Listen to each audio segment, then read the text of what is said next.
আমাৰ বেটেলিয়ন শিক্ষা বিভাগ আৰু গ্ৰেড 3 গ্ৰেড 4 টোটেল 22,000 এডভাৰটাইজ ওলাই গৈছে। বিটিআৰত 2 দিনতে 1200 LP স্কুল শিক্ষকৰ নিযুক্তিৰ এডভাৰটাইজ ওলাব। অসমতো আৰু 10,000 ওলাব। তাৰমানে টোটেল মিলি নতুন বছৰৰ পৰা আৰম্ভ হোৱা বছৰটোত আৰু 35,000 মান অসমৰ ডেকা ল'ৰাই চাকৰি পাব। আসাম টেট এলপি আৰু ইউপি সকলৰ ৰিকোয়াৰমেন্টৰ ক্ষেত্ৰত এই 2 দিনতে ওলাব। মই কালি নে পৰহি ফাইলটো এপ্ৰুভ কৰি দিছোঁ। 2 দিনতে এডভাৰটাইজ ওলাব। Thank you sir. ঠিক আছে বাবা। আমাৰ বেটেলিয়ন শিক্ষা বিভাগ আৰু গ্ৰেড 3 গ্ৰেড 4 টোটেল 22,000 এডভাৰটাইজ ওলাই গৈছে। বিটিআৰত 2 দিনতে 1200 LP স্কুল শিক্ষকৰ নিযুক্তিৰ এডভাৰটাইজ ওলাব। অসমতো আৰু 10,000 ওলাব।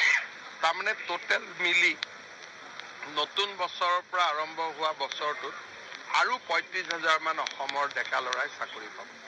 আসাম টেট এলপি আৰু ইউপি সকলৰ ৰিকোয়াৰমেন্টৰ ক্ষেত্ৰত এই 2 দিনতে ওলাব। মই কালি নে পৰহি ফাইলটো এপ্ৰুভ কৰি দিছোঁ। 2 দিনতে এডভাৰটাইজ ওলাব। Thank you sir. ঠিক আছে বাবা। আমাৰ বেটেলিয়ন শিক্ষা বিভাগ আৰু গ্ৰেড 3 গ্ৰেড 4 টোটেল 22,000 এডভাৰটাইজ ওলাই গৈছে। বিটিআৰত 2 দিনতে 1200 LP স্কুল শিক্ষকৰ নিযুক্তিৰ এডভাৰটাইজ ওলাব। অসমতো আৰু 10,000 ওলাব।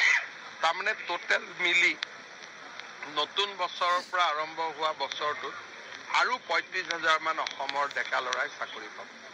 আসাম টেট এলপি আৰু ইউপি সকলৰ ৰিকোয়াৰমেন্টৰ ক্ষেত্ৰত এই 2 দিনতে ওলাব। মই কালি নে পৰহি ফাইলটো এপ্ৰুভ কৰি দিছোঁ। 2 দিনতে এডভাৰটাইজ ওলাব। Thank you sir. ঠিক আছে বাবা।